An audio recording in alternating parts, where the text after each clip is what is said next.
So welcome, Ava. Hello, thank you. Okay, we started off with Sweet Sue, Just You. That's a false start in a discussion between Leonard Bernstein and Miles Davis. Of course, John Coltrane was in that quintet also.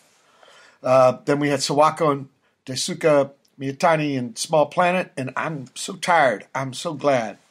Ava Mendoza. What can you tell us about that? That's a cover song. Yeah. It's a cover song, yeah. It's a cover of I'm So Glad, which the first version I ever heard was the Skip James version, and that was the first version. Skip James was this like blues, fingerstyle blues guitar player starting in the 30s, but he had a career. He had a career then, and then he kind of had a revival in the 60s, like folk revival. Sure. Yeah, that was his tune, all fingerstyle, and then Cream covered it.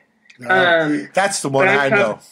Yeah, that's the one I know. Jack Bruce and it's pretty famous cover. But yeah, I did a version of the Skip James one, and at the time I recorded it, I was listening to a lot of Reverend Gary Davis also. Sure.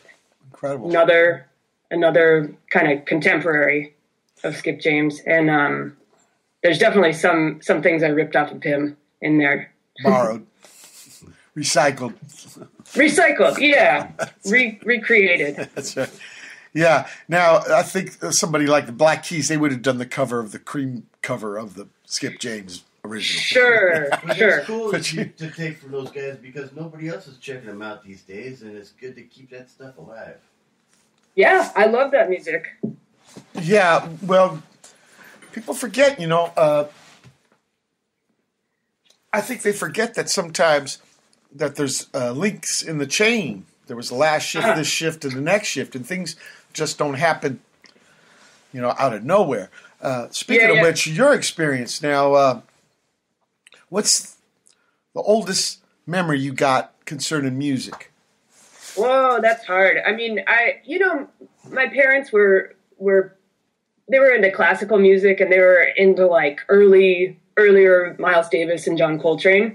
So I would hear that around the house when I was a little kid. And from the record collection.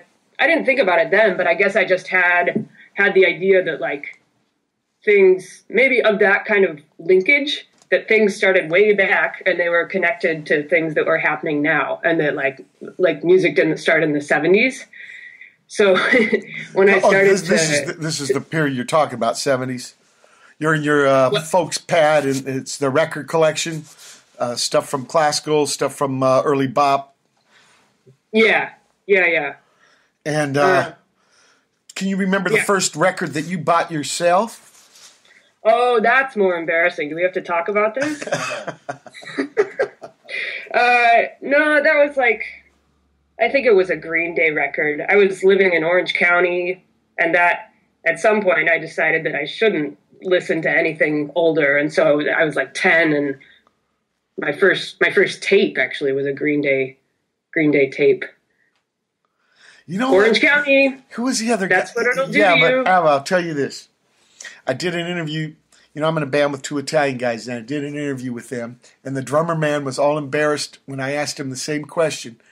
Yeah. He said the same answer. It was Green Day. I think maybe if you're born in a certain period, you know what I mean? And this guy is way into avant-garde. He's played on the West Coast. Actually, at that time, it was just everywhere. Yeah, but this guy was in Verona, Italy. Oh. And you know what? He's ended up going on tour with Carla Boslic. She's a very avant-garde musician, but he was really embarrassed. His name is Andrea Belfi. Oh, okay. Yeah. He was so embarrassed to tell me that the first thing he got was Green Day, and you said the very same thing, except I think his was a CD, and yours was a cassette tape. So you're a little more old school than he is. Yes, I'm older. Orange County. Not older. Less younger. Less younger, not old. Thank you. Yeah. Look, I'm going to play a tune here from you called "Kiss of Fire." What about it? Yeah, but what about it? Oh, what about it? Okay, so this one is a cover of an Argentine composer. It's originally called El Choclo, and it's like the most famous tango, I believe. and one of the earliest tangos. And it got adapted by like American jazz musicians in like the 30s. And Louis Armstrong played it, and a bunch of other people played it, and English words were written for it. So mine is a cover of the Louis Armstrong version. Carla used to do this tune at her gigs. Yeah, that's my other favorite version. I just did a tour a couple months ago with Tav Falco. Uh-huh. And we did a couple tangos, but I know this is part of his repertoire we didn't do. I wore pointy shoes. Here, let's see here. Kiss Fire right now. Pointy shoes. Start the section of music with Ava Mendoza doing Kiss of Fire. Very famous tango, Argentina. Then we heard brand new Disciplina Kitschma, Koya, with Spaz Ye Funk, Part 2. And then Tobacco doing Swole Tongue. Brand new here's some music from Norway, a couple tunes. This band's called Vreda Hammer and Light the Fucking Sky. And then Sarke after that with Taken. Then we had Luther and Toby with Valhalla. Toby is Larry Mullins, who I got to play form rhythm section with him, with Tav Falco. He's an incredible drummer, man. Then we have brand new from Familia Miranda out of Barcelona, but they're actually Chile guys, called Suquera Stradadores, and the Yoppers with Tide. They're coming to Long Beach in a couple weeks. And finally, EVL with The Lost Love Letter.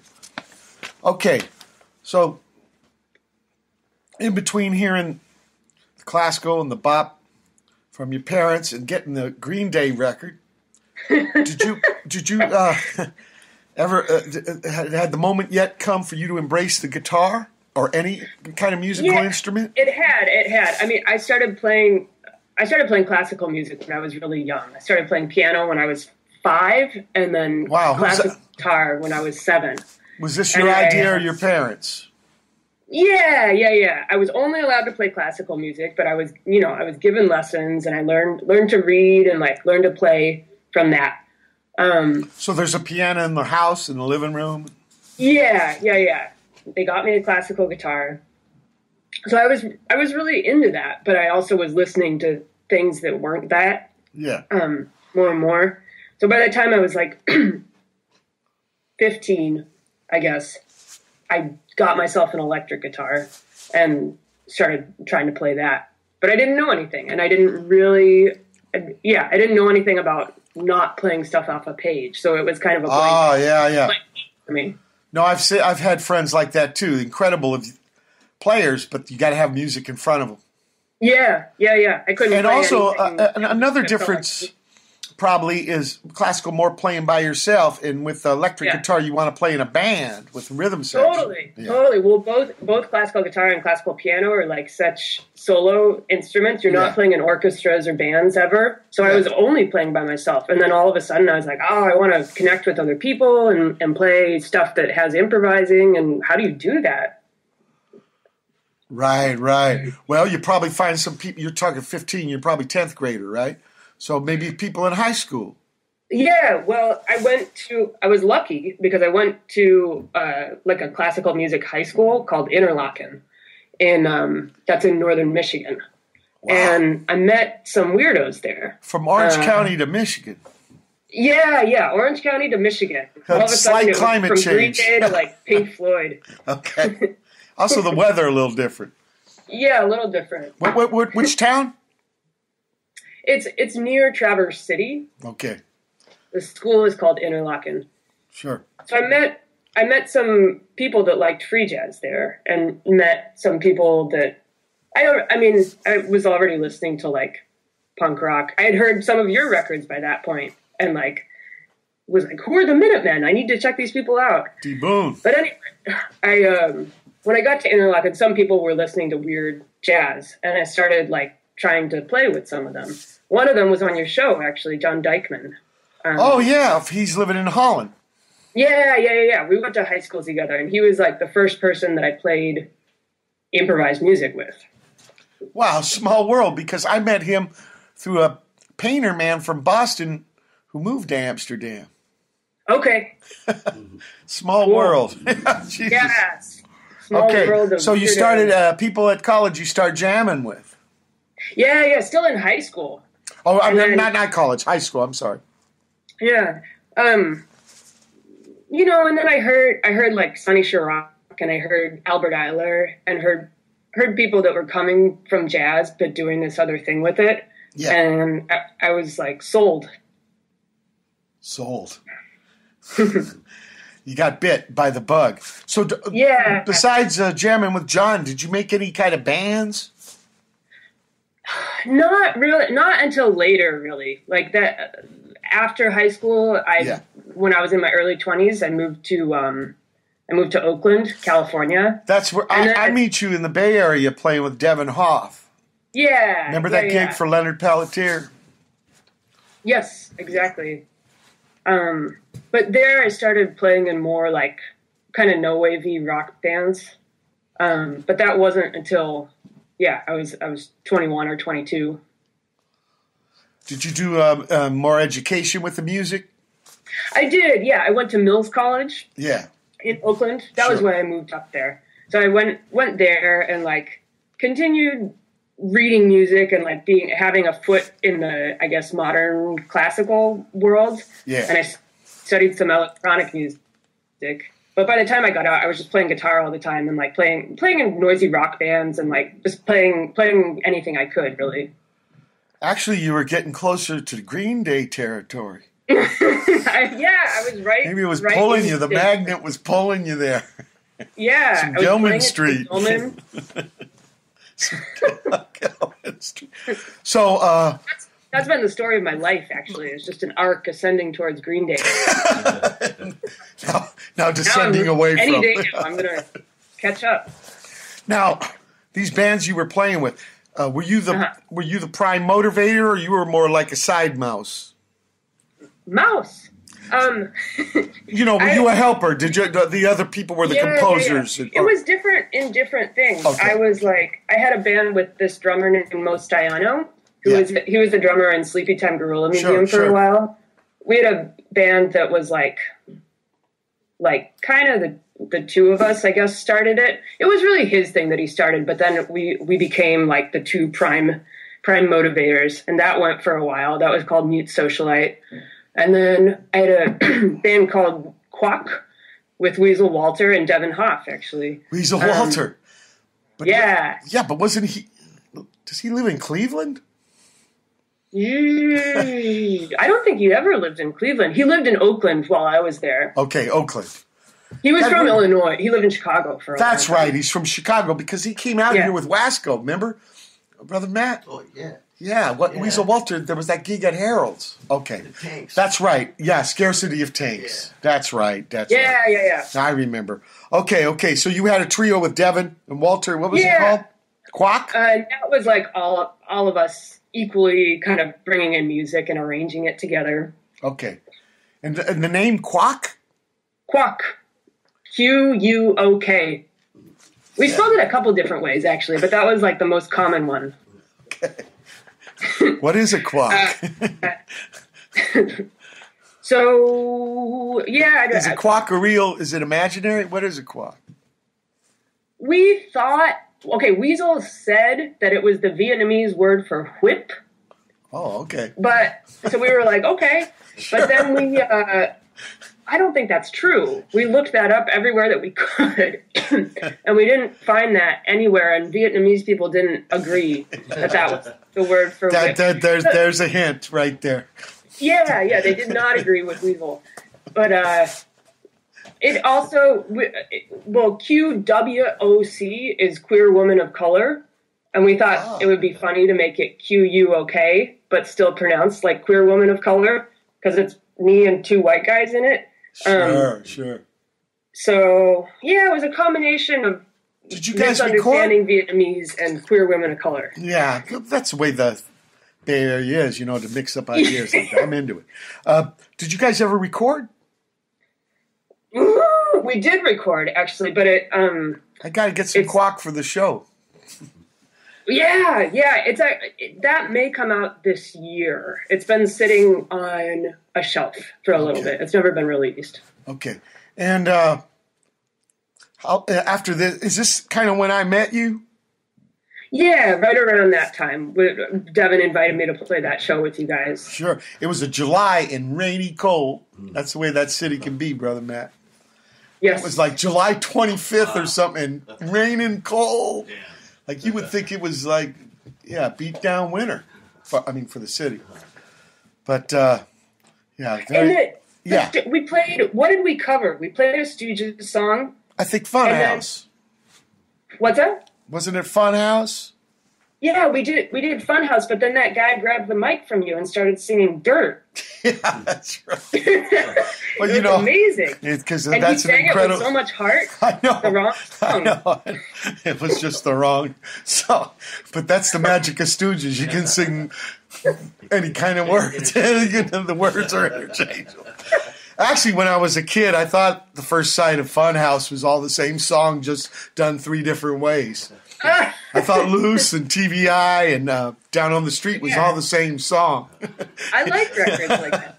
When you're a kid, But I remember that. That was incredible. So look, you're in Brooklyn now. So what happened in between then?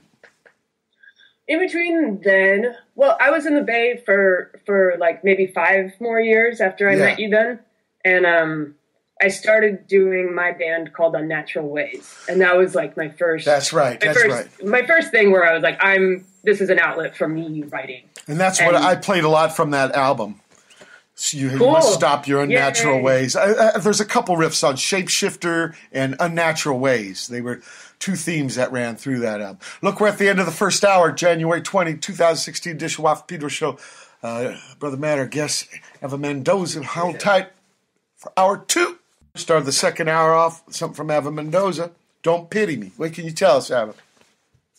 So that's kind of a what is the word? I guess it's like part 2, kind of a remix of Kiss of Fire. Yeah. It comes right after it on my solo record. Yeah. And it's just kind of I don't know. My idea was like maybe the record thing or like something starts playing backwards and you just have this sort of mush of impressions of the original song. Okay, then we had Dan Coffin with Sky Beetle. Brand new Uzma Doma from Czech Republic with Sladek. Joe Brewer from Madison, Wisconsin, if you're in the business. Fruity from Manhattan, that's close to you. Skateboard. Skateboard songs from New York City. Fruity with a Y. I think they have something to do with Laurie Steeling's band Fruit from Long Beach. So there might be 2 wings of this proj. Okay, and then Ken Boom and Kestner with Das Biest. Tuggy out of Leipzig with Cankerous. Cankerous, that's an image. That's a picture right there branded on my brain. Cankerous. When I'm real hungry, I think of that. Okay, and then Elmo and the Sticks with Green Ink. A low F from Superchunk. Live excerpt from a tune called Foreign Cities. Well, kind of an improv jam. Project called Burn Hills out of Albany, New York. That's up the river from you. And then finally 130 Miles, the Jaded Azurites, which shares some members, or one member with Burn Hills. So you put them together. Okay. That was a concept in your own mind. So when the Unnatural Ways record, and what was that band called? Well, that band is called Unnatural Ways. Their record's just self-titled of the band. Or what they say, eponymous. I put the band together in like 2012. Eponymous. I think when you call the record the same as the band. Or S/T. That's it. Okay, and it ran its course, right? Did you bring those? It ran its course because I moved. That's why I said you didn't bring them. Nick Tamburo and Dominique Leone in the Bay, who were really awesome. It was synth bass, synthesizer playing the role of bass, and a drummer, and they were great. We toured on the West Coast, we toured on the East Coast a little bit, we toured in Europe. But they weren't going to move to Brooklyn. They were not going to move to Brooklyn. Nick Tamburo had a baby and moved to Southern California. He moved to Orange County, actually. Wow. See, it all comes around. It all comes together. It's a very small world. And speaking of small worlds, We got Brother Matt coming right now with the fucking spin cycle. Oh, cool. Here we go. Watt for Pedro show. Start off the third hour. I have a Mendoza and Danifest Mestiny. Kind of close to my version, but not exactly. Probably everybody has their own version. Then we had a Reg Bloor, I Didn't Wake Up This Morning, number 2. She's I just saw her play. Right, because she's got a, well, I've been playing songs from her new album, and I think, everybody out there, Glenn Branca, not to associate, she's a musician in her own right. In fact, she was leading the orchestra that I played with. Glenn was on the side. Yeah, Glenn was kind of a side mouse. John Mayer was conducting, but Reg was kind of running the whole orchestra. It was incredible. Then Dan Francia with Bassist Medley, which basically is a bass medley. Truth in advertising sometimes, yeah. Then Sylvia Juncosa, Death Grip. That's got Brother Steve Reed on the bass. They're going to be on the show. He's going to come on with Cat. Very cool. Soon, okay. And then finally, Fun and Boredom by the World's Forgotten Sons. That's Marco from Roma, who's trying to do a rock thing in London. Oh. My heart goes out to him. Okay, so you come out to Brooklyn. You've dissolved kind of your Unnatural Ways version 1, and then you've recreated kind of with a version 2, which actually has a bass guitar instead of a left hand of a synthesizer or organ, and a drummer man. So a trio from the scene there, and they're all in lots of different projects, because this is what you can do in Brooklyn, right? You can collaborate with a lot of folks.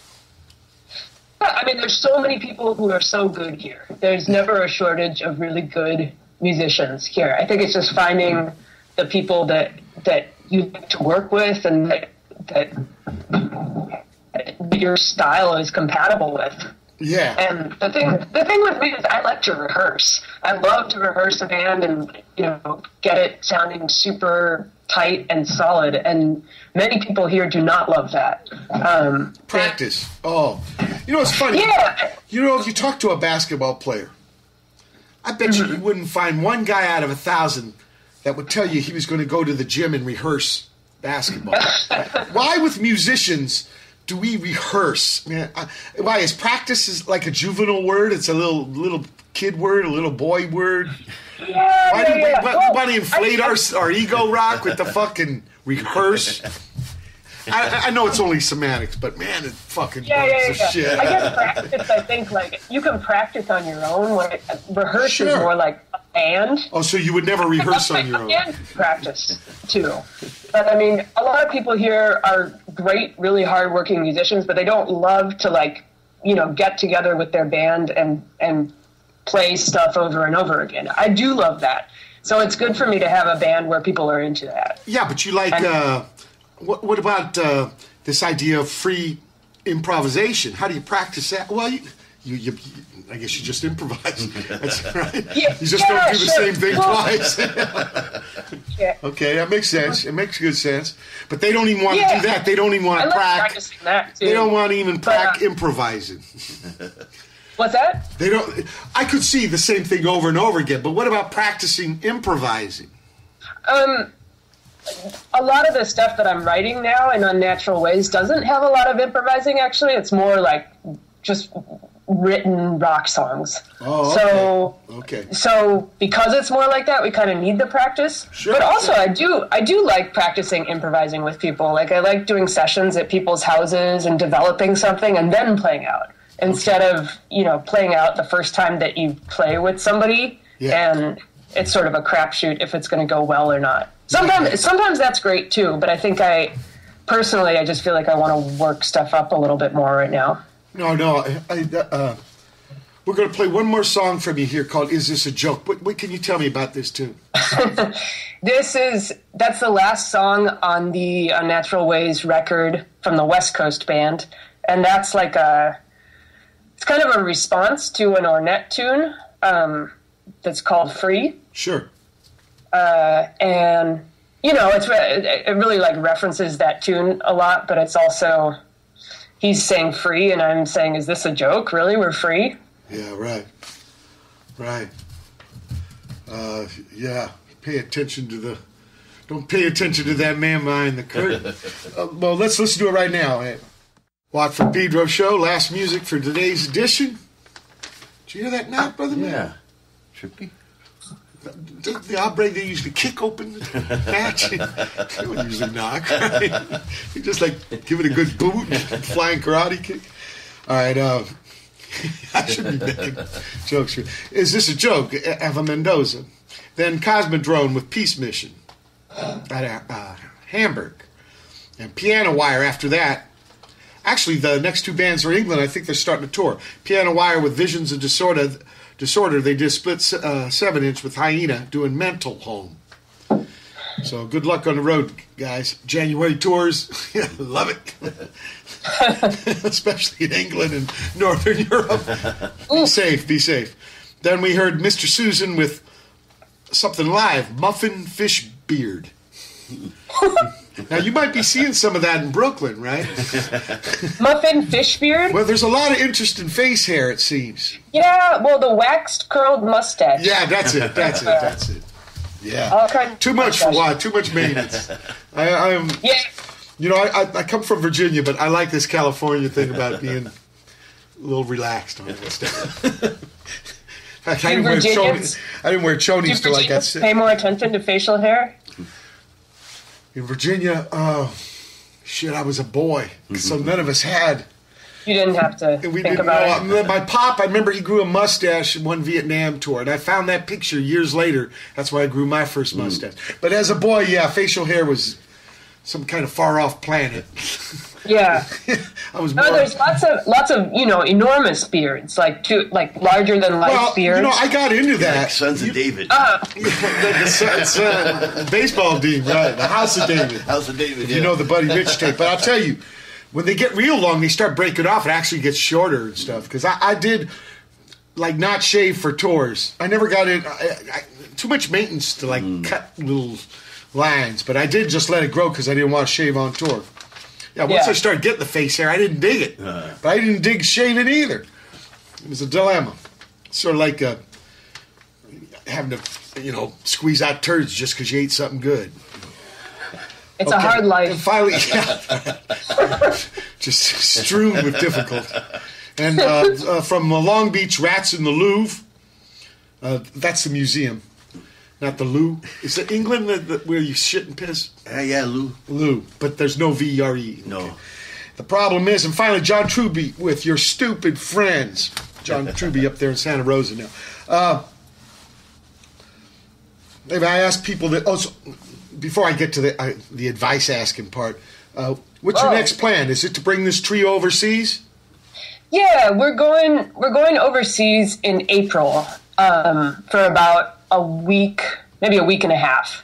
And we're touring, and then we're doing the thing that I've aspired to do my whole life, and I've never made it work, where you do a tour, and then you record right at the end of it when the band is hot, and then that is released into a record.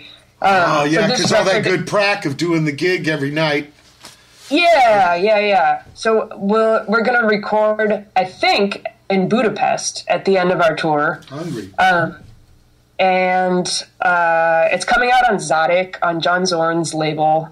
So we're just going to track there and then mix it back in Brooklyn. And we have dates from starting in Amsterdam and going through Germany and Slovenia and into Hungary. Okay. If people want to get information about you on the internet, where would they go? The easiest place is my website, which is just avamendozamusic.com. And there's lots of links there. Can you spell it? What? Spell it. Oh, AVAMendozamusic.com. Great. So people go there and check it out. I've been there. It's got lots of great information. It's really happening. Like you said, lots of links. Now, I ask everybody on the show this about their music journey. Somebody just getting on board, like a young person, and they asked you for advice. What would you tell them? Oh, gosh. Oh, my God. Stumped her. Never take advice. Yeah,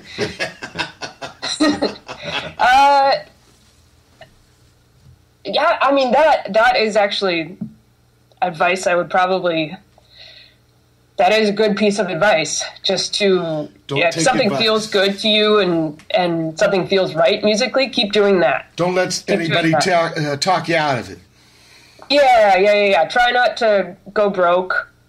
Stay organized, and just keep doing that thing that feels good. Unless it ruins your whole life, and it's clear that it's your friends and family have to intervene because it's becoming a negative force. But otherwise, keep doing it.